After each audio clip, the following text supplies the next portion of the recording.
Hello guys! Before I get started with today's video, if you watched last week's video, you will know that I spent a day doing tie-dyeing with some friends of mine, and I promised you at the end of the video that I would show you what I made at the beginning of this video. So, here it is! To be perfectly honest, this isn't really the kind of thing I would ever wear in public. So I thought I might as well try and make a little bit of use of it and wear it in a video. So I'm going to wear it for the rest of this video today, which I will get on with now. So today I was going to talk about restaurants. There are several things that always seem to happen when you go out with a meal with friends or family that are just so annoying and confusing, and I just think, why do these things have to happen? But they just always do. First thing happens as soon as you get to the table in the restaurant, the huge debacle over who sits where. Everyone kind of stands there and says, oh, where do you want to sit? Or who do you want to sit next? Can I sit next to you? Maybe not. And there's just a really awkward kind of feeling in the atmosphere. So normally I'm the kind of person that takes charge and just sits down in the middle of the table. When one person has sat, the whole table seems to sort itself slowly. But someone has to take that initiative. Of course, you do tend to get people, and it is usually mothers, I have to say. My mum takes charge and she decides where everyone sits. The Christmas just been, I was moved seats 4 times by my mum until I was allowed to stay sat in that seat. 4 times I had to move my drink, 4 times I had to change which chair my coat was on, while mum sorted out which chair was acceptable for everyone to sit in. There were some people that hadn't even sat down once, and I'd been in 4 chairs. This was like a quarter of all the chairs on the table. Just let someone sit down and leave them there. It really doesn't matter. Now, depending on how posh the restaurant you're in is, the next thing that normally happens is what to do with the napkin-shaped piece of origami that's presented in front of you. Some people kind of go for the traditional route and put it on their lap. However, I'm no longer 3, and I don't think I'm going to drop enough food to warrant a sheet on my lap to catch it all. I am capable enough to get most of my food in my mouth. The next thing that some people do is to put it in their collars here. I'm no longer 1 and no longer feel the need to wear a bib. What I tend to do myself is to just stick it on the floor under the table. One of my least favourite things at a restaurant is when the table is too cramped and you've got loads and loads of things everywhere. Everyone's got multiple glasses and you've got all the napkins floating around all over the place where people don't know what to do with them, and then you get bowls of extra food delivered all over the place, and there's just nowhere to put anything. And in the middle of all this is normally a fire hazard because they have candles. Now, I love candles, and at home I have candles all the time, but on a table, unless it's a romantic dinner for 2, you don't want candles on a table. The amount of times I've nearly burnt myself leaning over a candle or putting my hand in a candle. I've set salad on fire before by dropping on a candle. I really don't think candles should be allowed on overcrowded tables because it's just dangerous. Also, anyone that's been to Pizza Express with friends or family, I can guarantee will have had the argument as to whether the blue glasses are water glasses or candle holders. Now, in my opinion, there is no question or doubt that they are water glasses because there are separate pots on the table that have candles in. So they wouldn't have 2 types of candle holders on one table. That is taking it to the extreme, and the extreme is too far. Plus, every single person on the table has their own one.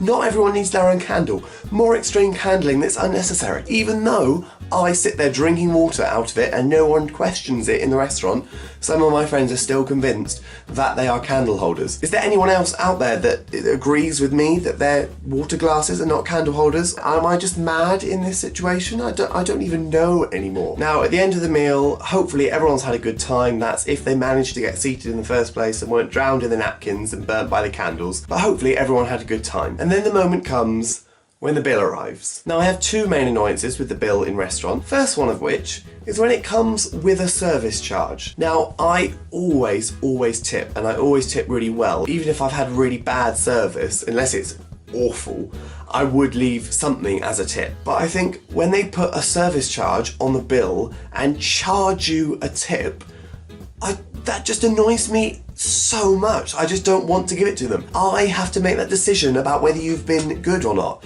If you've been an awful waitress or waiter, I'm not going to tip you as much money as if you were a good one. And the other annoying point with the bill normally comes when you're eating out with friends, so you're all paying individually. And the moment comes where you have to make the decision either to pay for what you ate or to split. People get so passionate about, oh, don't be so stupid, we'll just split it, everyone pays the same, don't be complicated. But in my opinion, if I go to a restaurant, I normally have starter, main, pudding, many drinks, tea at the end. You know, I go all out if I go to a restaurant. But then if someone else has only had one main course and tap water, I feel awful that they have to pay for like loads of my food. Keep a note in your mind on how much everything you've ordered costs. Add it up on your phone on the calculator. If you're out with friends, it probably won't be that rude because everyone normally has their phones out anyway, which is another bugbear of mine, but you know, we won't go into that. Then you just put in how much you've spent. I mean, how simple's that? Why do you have to split it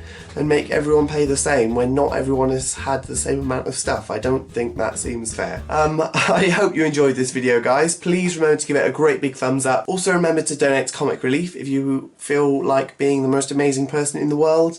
And of course, by liking and subscribing, that helps raise money to Comic Relief as well. So do that too. All of the money from my channel goes to Comic Relief. And if you want to stalk me, then all of my social networks are down there in the description. If you've experienced any of the things I've talked about in this video, or you can think of more things that stereotypically happen in restaurants or that you hate about restaurants or anything really, let me know down in the comments below and I'll see if I agree and maybe even feature them in a future video. Thank you very much for watching, guys. I hope you've enjoyed. I very much look forward to seeing you next week.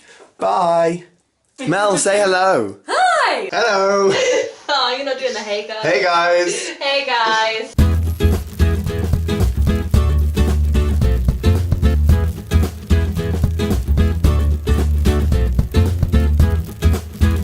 Happy with this circle here, you know, circular tie-dyeing is good. You've got a bit of a ring going on around the collar. I don't quite know what happened with this bit. It's got a bit just bleh. Yeah, I'm up all night for good fun.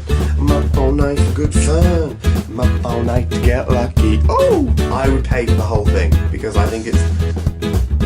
There's my air freshener going on. And the other annoying point with the bill is not, I literally can't get any words out right now whatsoever. I just said that whole sentence without stopping once. Don't, because that just annoys me. It annoys me. Don't do it. Lined up either side of you. You're